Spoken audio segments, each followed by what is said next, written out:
Assalamualaikum warahmatullahi wabarakatuh. Saya Sulih Karuniawati dengan NIM 9321088819. Di sini saya akan memaparkan mengenai proposal saya. Yang pertama, saya akan memaparkan mengenai konteks penelitian. Dewasa ini, ilmu pengetahuan dan teknologi semakin berkembang pesat. Hal ini tentu juga sangat berpengaruh terhadap dunia pendidikan.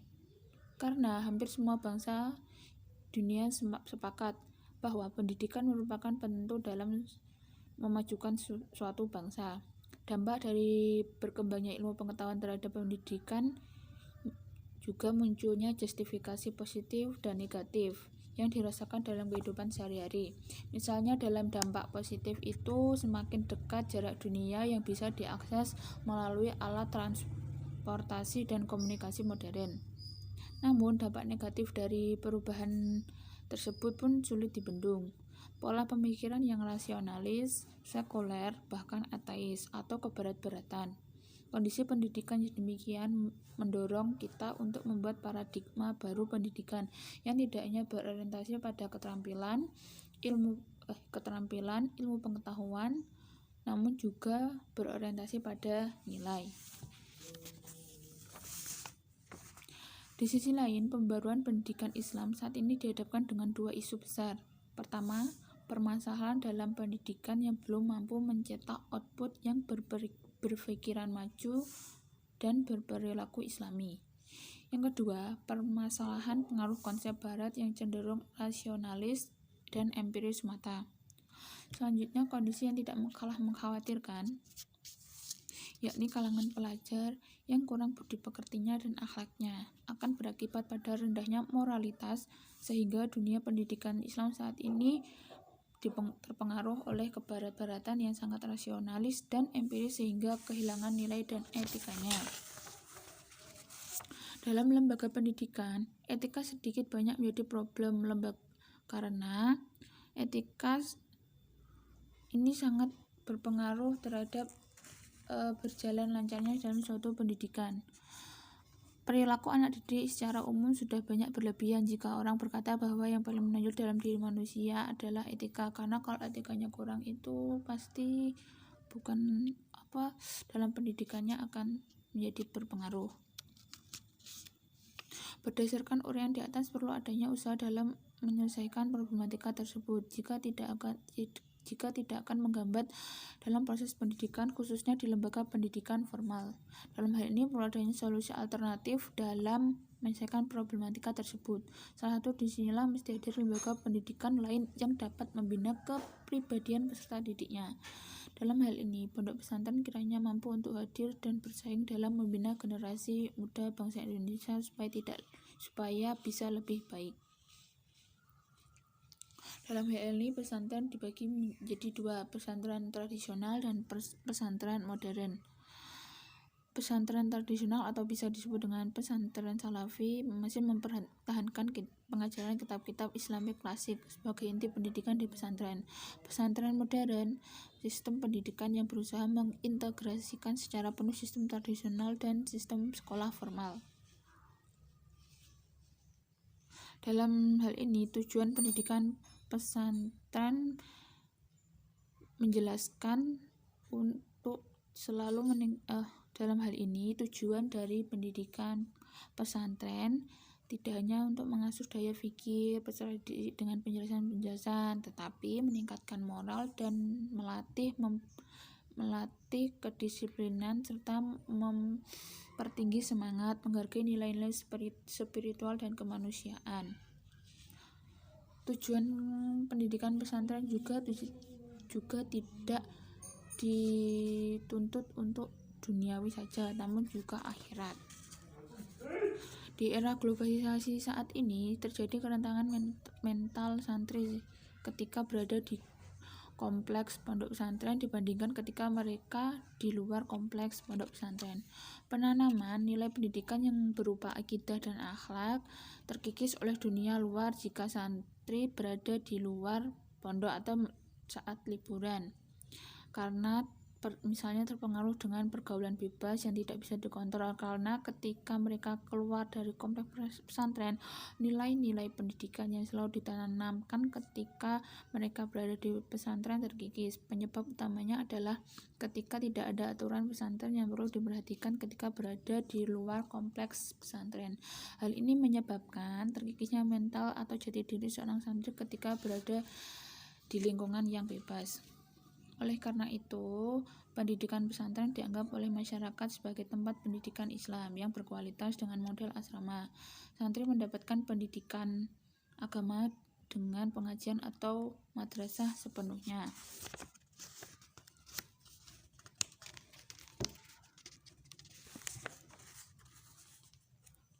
Karena di pondok pesantren itu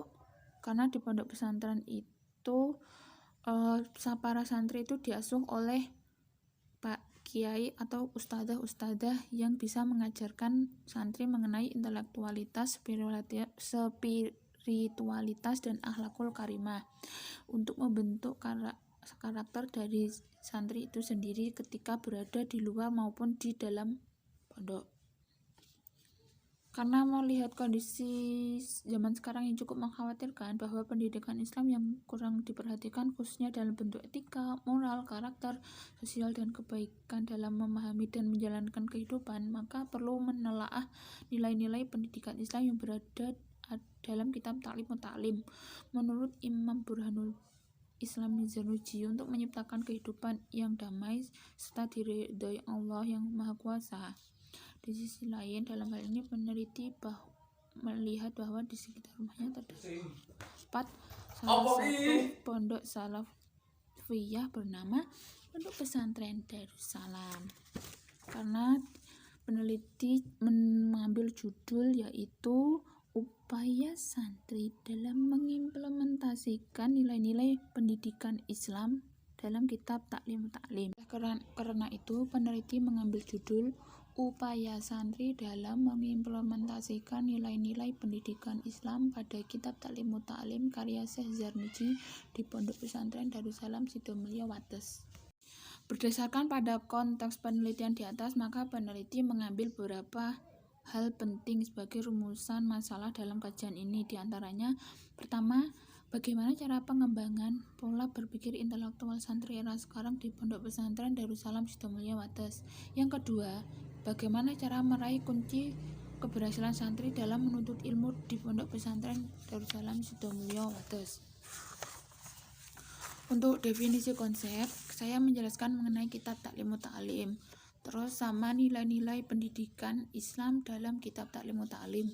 Untuk landasan teorinya, saya menjelaskan mengenai konsep nilai serta konsep pendidikan Islam. Lalu saya juga menjelaskan mengenai upaya mengimplementasikan seorang santri. Untuk instrumen pengumpulan data, dalam hal ini seorang peneliti menggunakan 3 metode instrumen pengumpulan data, yakni wawancara, observasi, dan dokumentasi.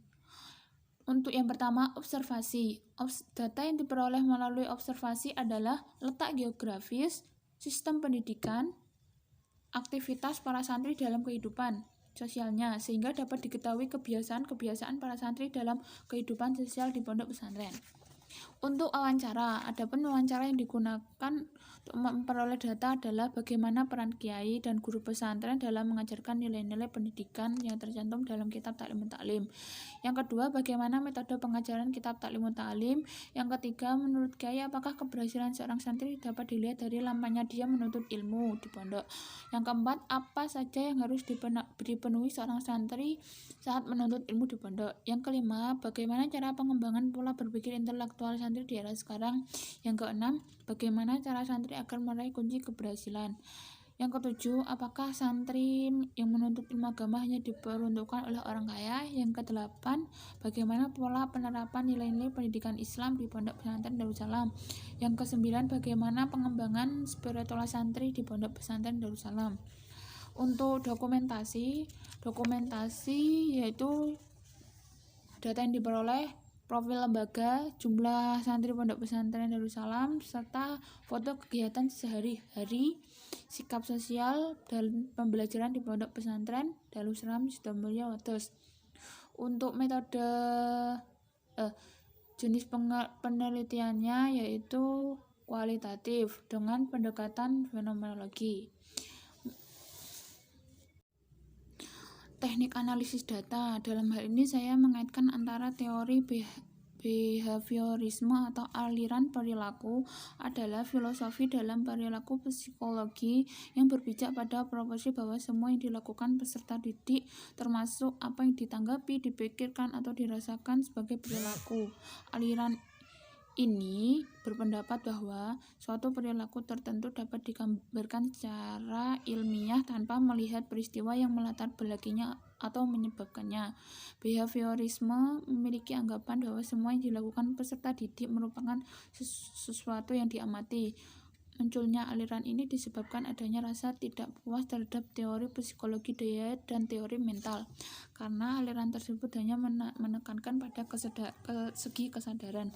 Oleh karena itu, peneliti dalam teknik analisis data selama di lapangan perlu menggunakan model Spratly, karena peneliti ini mengaitkan tentang implementasi tingkah laku dan perilaku seseorang yang sesuai dengan nilai-nilai pendidikan Islam. Menurut Spratly, membagi analisis data dalam penelitian kualitatif berdasarkan tahapan dalam penelitian kualitatif. Aktivitas ini dimulai dengan menetapkan seorang informan kunci yang merupakan informan yang berwibawa dan dapat dipercaya untuk membuka pintu kepada peneliti untuk memasuki objek penelitian. Setelah itu, peneliti melakukan wawancara kepada informan tersebut dan mencatat hasil wawancara. Setelah itu, perhatian peneliti pada objek penelitian dan memulai mengajukan pertanyaan deskriptif dilanjutkan dengan analisis terhadap hasil wawancara.